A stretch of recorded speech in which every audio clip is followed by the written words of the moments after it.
Buenas, hoy les vamos a explicar sobre el ciclo del carbono. Mi grupo está conformado por Jason Quiroz, Vanessa Marín, Luis Fernando Muñoz y mi persona, Rudy Rodríguez.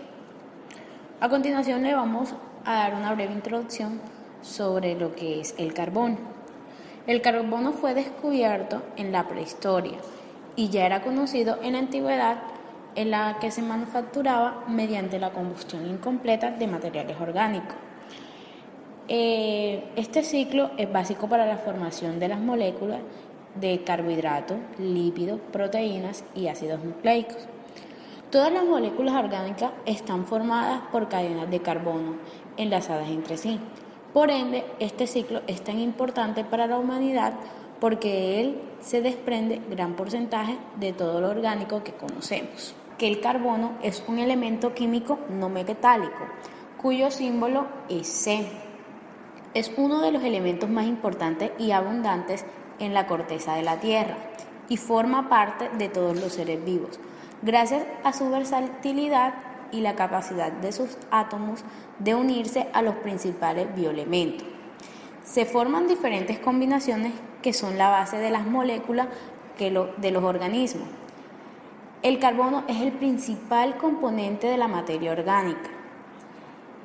El carbono se encuentra en la atmósfera en forma de dióxido de carbono.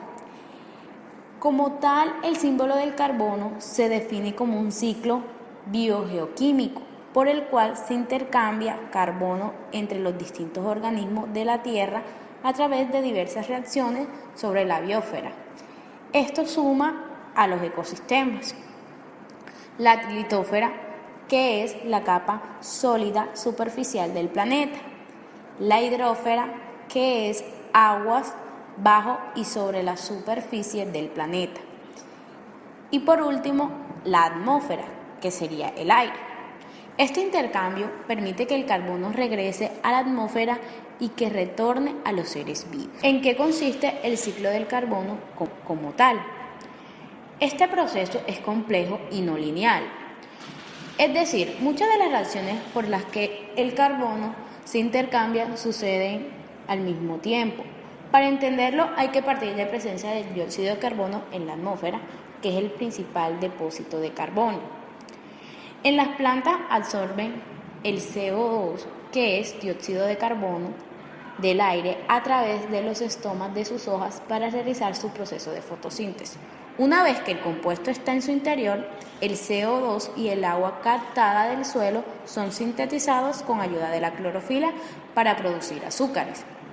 Después, las plantas sintetizan dichos azúcares en compuestos complejos de carbono en los tejidos. Una pequeña parte de CO2 regresa a la atmósfera como desecho de la respiración vegetal. Otra se queda en el suelo y otra más pasa a los seres vivos que se alimentan de las plantas. También aquellos animales que consumen plantas ingieren también compuestos de carbono y estos se convierten en materia orgánica, es decir, la carne. Al respirar exhalan dióxido de carbono como desecho del intercambio de gas. En los animales consumidores de plantas sirven de alimento para otros, los carnívoros. Entonces, el carbono también pasa a su cuerpo y le es útil para formar sus propios órganos, huesos, tejidos, etc. Pero por supuesto, estos también desechan dióxido de carbono al respirar, el cual pasa a la atmósfera. Existen básicamente dos formas de carbono, orgánica e inorgánica. En la orgánica son los que están presentes en los organismos vivos, en los muertos y los descompuestos.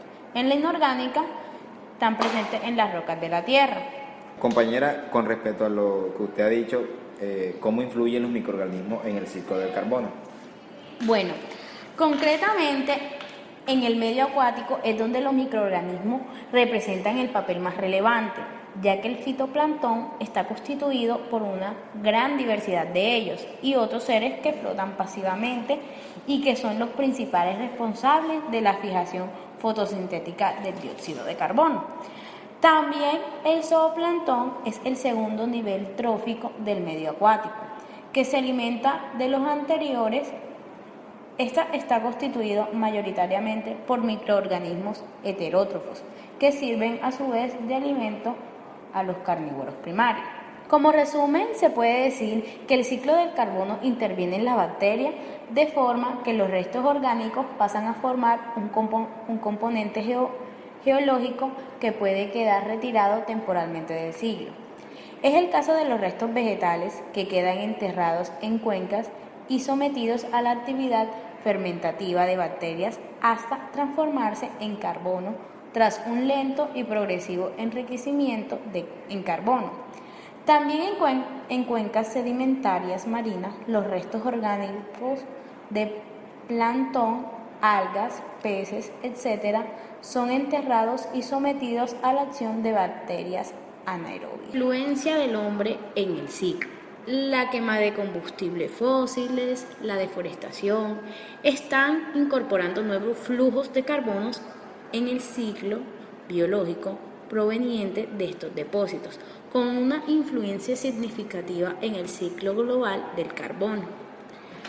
Para concluir, con respecto al ciclo del carbono y la influencia de los microorganismos, podemos decir que en el día de hoy está ejerciendo una problemática del cambio climático. Los científicos buscan soluciones posibles para reducir la concentración del dióxido de carbono en la atmósfera. Los microorganismos pueden ser la clave, pues pueden ser fácilmente cultivados y son muy eficaces en su labor de biosíntesis de compuestos carbonados, sea por fotosíntesis o por quimiosíntesis. Muchísimas gracias.